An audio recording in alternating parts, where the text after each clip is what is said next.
Ведь именно благодаря вам, Магомед Мусаевич, в 2016 и 2017 годах наша республика признана победителем среди регионов России, заняв первое место по всероссийской акции «Вода России».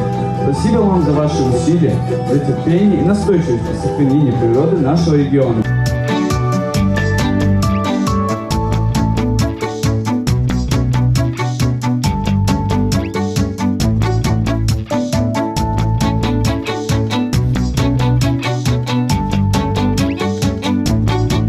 Мы сидим все в таком приятном шоке от детей, от того, насколько искренне они все это преподносят, умеют все это показать.